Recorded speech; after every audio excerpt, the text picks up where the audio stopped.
All right, welcome to The Explainer. Today, we're going to tackle one of the biggest, and I mean biggest fears for anyone thinking about adopting a cat: allergies. If you've ever worried that a case of the sniffles might stop you from bringing home a new best friend, well, you are definitely in the right place. Okay, let's just start with a really tough reality. This quote you're seeing is something shelter workers hear all the time, and it's an absolutely heartbreaking situation. A family finds a cat, falls completely in love, brings them into their home, and then the allergies hit, forcing them to make a choice that nobody wants to make. It's just devastating for the family and, of course, for the cat. But, and this is the important part, it doesn't have to end that way. An allergy discovery doesn't have to be a deal breaker. Seriously, with the right information and a few smart strategies, you can often manage the allergies and keep your wonderful new cat right where they belong, with you. So, a lot of people's first thought is, okay, I'll just get a hypoallergenic cat, right? It sounds like the perfect fix. But the truth is, when you're talking about adopting from a shelter, that whole idea is pretty much a myth. Let's dig into why that's not really a thing. So, first things first, a hypoallergenic cat isn't actually, allergen-free. They just produce less of a specific tiny protein called FELD1, and that's the main culprit for most people. Think of it as the secret ingredient in sneezes. Now, sure, some purebreds like Siberians or Russian blues are known to make less of it, but finding one of them at a shelter, you're talking about something super, super rare, like lottery ticket rare. And look at this number. This really says it all. About 99% of the cats you'll find in a shelter are mixed breed. Their background is, well, it's anyone's guess. It's a beautiful mix, but it means you can't make any real claims about their breed, and definitely not about their allergen levels. So you're probably thinking, well, hold on, what about those DNA kits? Can't we just test them? It's a logical question, but the answer is actually pretty fascinating, and it's something that even stumped researchers over at Cornell University for a while. And this is where things get really interesting. If you look at this comparison, with dogs, we've been selectively breeding them for thousands of years for specific jobs and looks. That created these really clear genetic signposts. But cats, we only really started doing that in the 1800s. Their gene pool is still what scientists call not very diverse, which is a fancy way of saying they're all still pretty similar genetically, and a DNA test just can't pick out specific breeds from the mix. So here's the bottom line, and this is so important. A cat might look just like a Russian blue, right down to the silvery fur and green eyes, but that tells you zero, nothing about how many allergens it produces. If you pick a cat based on looks, you're basically just guessing, and that's a gamble, not a real strategy for managing allergies. Okay, so this leads us to a really, really critical shift in how we think about this. Before you go all in on blaming the cat, you have to ask yourself a huge question. What if the cat isn't the problem at all? I want to tell you a story that it really puts this into perspective. There was a family with a new baby who had these horrible, severe allergies. We're talking constant trips to the emergency room, struggling to breathe. It was a constant, terrifying nightmare for these parents. And everyone, doctors, family, friends, they all said the same thing. It's the cats. It has to be the cats. So with incredibly heavy hearts, they found a new home for their beloved pets. But the baby was still suffering. Nothing changed.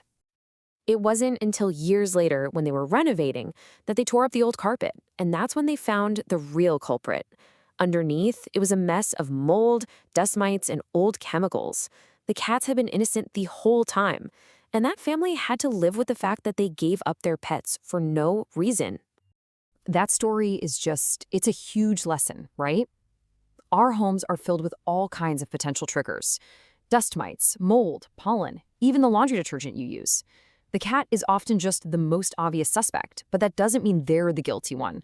So before making any huge life-altering decisions, you have to become a detective. Step 1, get tested. A real allergy test, a skin prick, or a blood test will tell you exactly what you're reacting to. Then, try getting rid of other suspects first. Rip out that old carpet, switch to fragrance-free everything, and finally, give it some time. You'd be surprised, sometimes your own immune system can learn to chill out around a new pet. All right, so let's say you've done the detective work and you know for sure it is a cat allergy. Don't panic, this is not the end of the road. Now we get to build your toolkit. These are the real practical things that actually work for families who are living happily with their cats.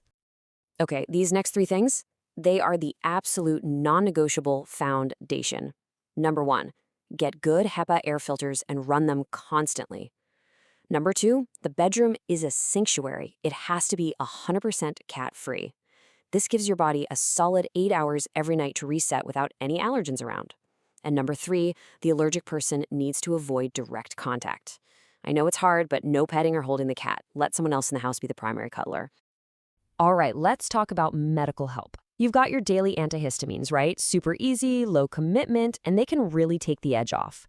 Then there's immunotherapy, allergy shots, which is a bigger commitment, sure, but it actually retrains your immune system to stop freaking out about cats. And a lot of people also have great success with things like acupuncture to calm their body's overall allergic response. But it's not all about medicine and filters. Let's get creative. I know a couple who had a really severe allergy issue, so they took a spare bedroom and turned it into the ultimate cat paradise. We're talking cat trees, toys, even a catio on the window. The cats loved it, and it kept the rest of the house a low-allergen safe zone for the allergic partner. Everyone was happy. Okay, this next one sounds a little wild, but hear me out. The lion cut. You take the cat to a professional groomer and get them a temporary, very short haircut. As the fur slowly grows back over a few weeks, the allergic person is exposed to a very tiny, gradually increasing amount of the allergen. It's like a natural, slow-motion allergy shot, and it can give their immune system a chance to get used to it. It's a game changer for some people. And look, you can't forget the power of just simple daily maintenance. Things like a quick daily wipe down of the cat with pet-friendly wipes, vacuuming every other day with a good HEPA vacuum, washing all their blankets in hot water once a week. All these little things, they add up. They make a huge difference in the total amount of allergens floating around your house. Okay, last section, and this one is really important. Let's talk about the human side of all this, because this isn't just about cleaning and air filters. It's about people and promises and relationships.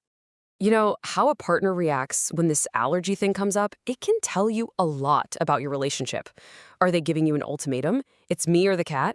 Or are they saying, hey, we're a team. How do we solve this together?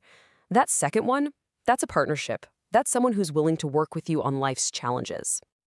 Now, we have to be honest here. We have to be realistic. There are some rare cases where an allergy is truly life-threatening. If you've tried everything, all the filters, all the cleaning, all the medical help, and someone is still having severe asthma attacks or can't breathe, then you have to make a hard choice.